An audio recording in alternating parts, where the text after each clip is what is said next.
कहा जाता है एक बार दुर्वासा ऋषि देवताओं से मिलने आए और वहां उनकी मुलाकात देवराज इंद्र से हुई। उन्हें देखकर दुर्वासा ऋषि बड़े खुश हुए और अपने गले से फूलों की माला निकालकर उन्हें पहना दी।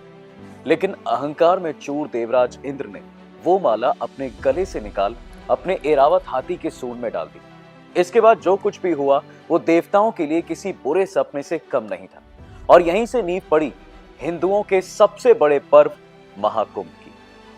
दोस्तों, महाकुंभ दुनिया भर में इकलौता ऐसा धार्मिक पर्व है जहां एक बार में लाखों लोग एक साथ इकट्ठा होते हैं। कहा जाता है कि महाकुंभ का दृश्य अंतरिक्ष से भी दिखाई पड़ता है और तो और इसे यूनेस्को ने भी वर्ल्ड हेरिटेज साइट करार दिया है। लेकिन ये महाकुंभ है क्या? इस शब्द का मतलब क्या है? इसका दुर्वासा ऋषि और देवराज इंद्र से क्या ही संबंध है? क्या इसकी कहानी समुद्र मंथन से भी जुड़ी हुई है? तो आइए आज आपको बताता हूं महाकुंभ से जुड़ी हर वो बात जो आपको पता होनी चाहिए। दरअसल कुंभ शब्द का मतलब होता है घड़ा। इसे अगर धार्मिक नजरिए से देखें तो महाकुंभ का मतलब हुआ अमृत से भरा विशाल घड़ा। दोस्तों, इस पर्व को धूमधाम से मनाने के लिए भारत के 4 पवित्र जगह प्रयागराज, हरिद्वार, उज्जैन और नासिक में महाकुंभ का आयोजन किया जाता है। और इस बार ये मेला उत्तर प्रदेश के प्रयागराज में लगने वाला है, जिसमें हिंदू धर्म के लोग काफी ज्यादा आस्था रखते हैं तथा देश विदेश से लाखों श्रद्धालु इस मेले में हिस्सा लेने के लिए भी आते हैं। इसके पीछे एक मान्यता भी है कि यहाँ स्नान करने से लोगों के सारे पाप नष्ट हो जाते हैं और उन्हें मोक्ष की प्राप्ति होती है। लेकिन यहाँ पर एक सवाल उठता है कि आखिर ये महाकुंभ का मेला 144 साल बाद इस बार क्यों लग रहा है और इसकी शुरुआत कैसे हुई?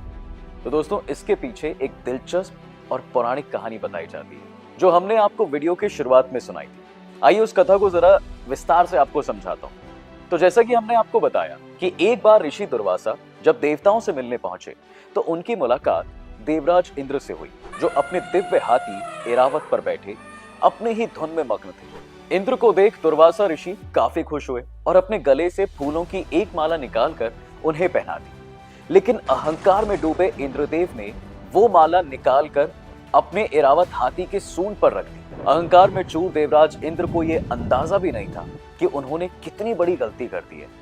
ऐसे में अब ये गलती उन्हें और पूरे देवताओं को काफी ज्यादा भारी पड़ने वाली थी, क्योंकि देवराज इंद्र का हाथी एरावत था तो आखिर एक जानवर ही। उसे कहां पता था कि ऋषि दुर्वासा कौन है और इस माला की क्या अहमियत है।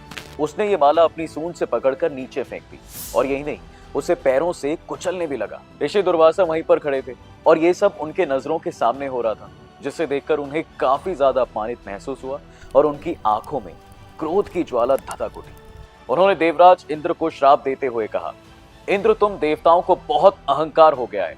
जा, मैं तुझे श्राप देता हूं कि जिसके अहंकार में चूर होकर तूने मेरा तिरस्कार किया है, तेरी सारी वो संपत्ति, ऐश्वर्य और साम्राज्य तुझसे छिन जाएगा। ऋषि दुर्वासा का ये श्राप सुनकर इंद्र काफी भयभीत हो गए और उन्होंने ऋषि से माफ कर देने की गुहार भी लगाई। लेकिन ऋषि का ये श्राप बदला ही नहीं जा सकता था। फिर क्या, ऋषि दुर्वासा के इस श्राप का असर जल्द ही देखने को मिलने लगा। श्राप की वजह से सभी देवता काफी कमजोर होते चले गए और इसका फायदा उठाया राक्षसों ने। उन्होंने देवताओं पर आक्रमण कर दिया और स्वर्ग तथा देवलोक पर कब्जा भी कर लिया।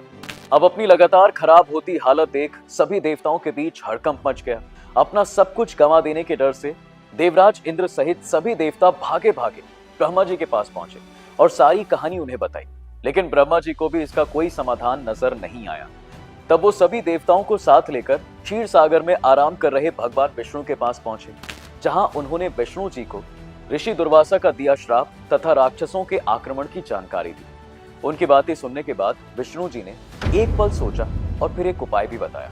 उन्होंने सभी देवताओं से कहा कि आप सब राक्षसों की मदद लें और इस क्षीर सागर का मंथन करें। इससे जो भी अमृत निकलेगा उसे ग्रहण करते ही आप सभी फिर से ताकतवर और अजर अमर हो जाएंगे। भगवान विष्णु से ये सुनने के बाद देवताओं ने राहत की सांस ली और उनका आभार जताया। इसके बाद वो राक्षसों से मिले और समुद्र मंथन के बारे में बताया। राक्षस भी अमृत के लालच में समुद्र मंथन के लिए तैयार हो गए थे।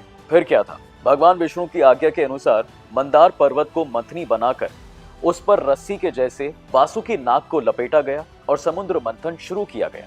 देवता और राक्षस वासुकी नाग के दोनों हिस्सों को पकड़कर एक साथ समुद्र मंथन करने लगे। जिसके परिणाम स्वरूप कुछ समय बाद ही समुद्र से तरह तरह की चीजें भी निकलने लगी। सबसे पहले निकला हलाहल फिश, जिसके प्रभाव से पूरी सृष्टि में हाहाकार मच गया। ऐसे में पूरी सृष्टि को इस संकट से उबारने के लिए स्वयं महादेव आगे आए और उन्होंने उस विष को अपने गले में धारण कर लिया। इस विष के प्रभाव से उनका कंठ नीला पड़ गया था, जिसके बाद वो नीलकंठ के नाम से भी जाने गए। अब हलाहल विष के निवारण के बाद मंथन दोबारा से शुरू किया गया, जिससे पहले सुरभि गाय बाहर आई, इसके बाद उच्चैश्रव घोड़ा, फिर कौस्तुभ मणि, फिर लक्ष्मी जी और अंत में खुद आयुर्वेद के जनक माने जाने वाले भगवान धन्वंतरी अमृत का कुंभ यानी कलश लेकर बाहर आए। राक्षसों ने जब अमृत कुंभ को देखा तो उन्होंने उसे छीनकर वहां से भाग निकलना चाहा। इसे लेकर देवताओं और राक्षसों के बीच तकरीबन 12 दिनों तक युद्ध चला। इस युद्ध के बीच मौका पाते ही इंद्र के पुत्र जयंत ने वो कुंभ लेकर भागना शुरू कर दिया। कहा जाता है कि उनके भागने के दौरान अमृत की कुछ बूंदें धरती के 4 जगहों पर नदी के किनारे गिरी, जिनमें प्रयागराज, हरिद्वार, उज्जैन और नासिक के नदी किनारे गिरी। तब से ही इन जगहों को काफी ज्यादा पवित्र माना जाने लगा और इसके बाद से ही यहाँ कुंभ मेले का आयोजन शुरू हो गया। इसके बाद की कहानी तो आप सबको पता ही होगी। दोस्तों, ये तो थी कुंभ मेले की उत्पत्ति की कहानी। अब समझते हैं कि कुंभ हर 12 साल के बाद ही क्यों आता है।